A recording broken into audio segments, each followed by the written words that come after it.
young family. You can see we had a weight loss story as well. My nickname in the fourth grade was Hippo, so I've fought it all of my life. And I say the most beautiful person in my life was morbidly obese with 6 of us buried her. We called her mom. And I tell people every day, our hearts and our souls does not change with the scale. She was just a gift. But our risk of disease does. And so, eventually after going through that many years ago, she was way too young, we were way too young, you start looking at life and what's happening and continue. We call it light bulb moments when you make that decision that you have to make a change. And so for me, that came when we lost insurance. That was our life bulb moment, and I was uninsurable. And that's when I realized that only thing I could control was to be as healthy as I possibly could. And that's when my weight loss journey started. So fast forward, went through all that. But in the meantime, Stan and I were working. We were, an American family, 4 kids, looking for security. We were never afraid to work. And in all of that process, I don't know where it all started and then it all kind of mixes together. But, I always say he traveled through the 16 states while I stayed home and raised 4 kids. Then he came home. Corporate America was our best friend, and then it ended up being our enemy, for over 40 years. But, he was great. He was great at what he did. He was a great dad also. And in 1993, he was the #1 shoe salesman at Liz Claiborne Shoes. And in 1994, he was the #1 shoe salesman at Liz Claiborne Shoes. And we moved back to St. Louis, and we had a brand new home, which meant a brand new mortgage. We had our last 2 kids in college, not 1, but 2. And, he was the #1 salesman. It was November. It was the night before Thanksgiving. We had so much to be grateful for until this phone call came. And in a 10-minute phone call, we had no job. And they didn't ask if we had a brand new mortgage. They didn't ask if we had 2 kids in college.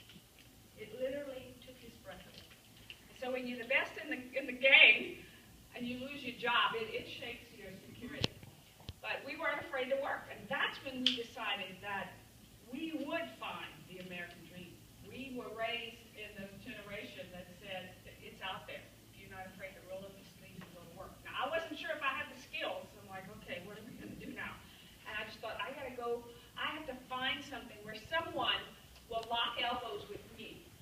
I wasn't afraid to work, but I needed someone to show me how, show me what to do. We were ready to do it.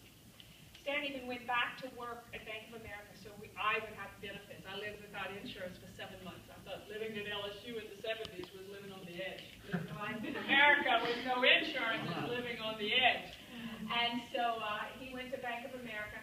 Our business grew. I was blessed to meet Whitney Kell and Greg Rex in July of 06. I became a client and a health person the same day. And I started working. My first goal was to bring Stan home from corporate America. And, all I needed was $10,000 a month. And we started working. It was a 5-year goal. So finally, we were so close. Well, I've always been the numbers person when it comes to the business and our family. And our business was growing. Pat had done a great job. She's a wonderful coach, and she's wonderful at this business and helping coaches grow. So I could see that our business was accelerating to the point that at the end of 2009, I was going to be able to retire. That was 3 years in our business instead of 5.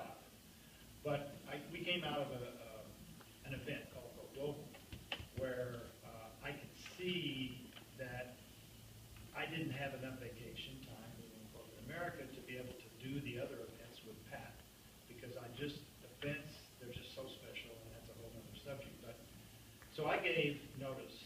I need a grandbaby too. And we got a grandbaby coming in Dallas. We had a grandbaby. That was the big reason. He knew I was out of there. We live in St. Louis. Our daughter said, "Well, Mom, I don't want you to miss, this birth." And she said, "Don't worry about it. I'm going to be there August 1st." The baby was due. She's like, "Mom, I'm not due till the 19th." I'm like, so anyway. Got it. But I wanted to be part of that. I didn't want to have to miss that. So I gave notice that I would back in America at the end of June, May 1st, which would have been early. I gave it 60-day notice. Well, I don't really like thinking about it, but on June the 11th, a Thursday afternoon, about 2:30, 2 masked gunmen came into the bank, pistol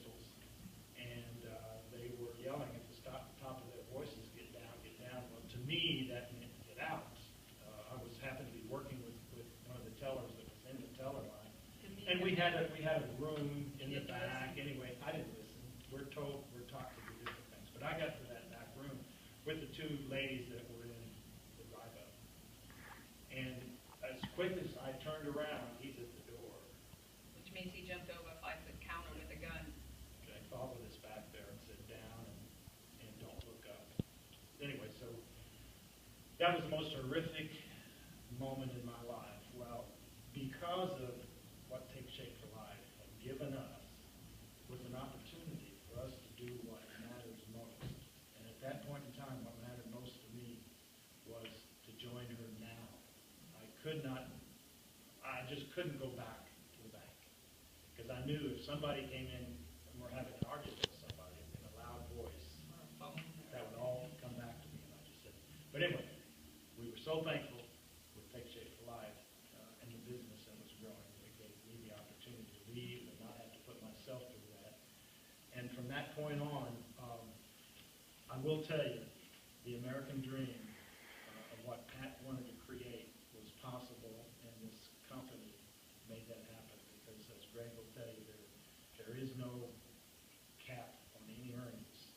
The ability for you to earn with this company is based upon your ability to talk to people.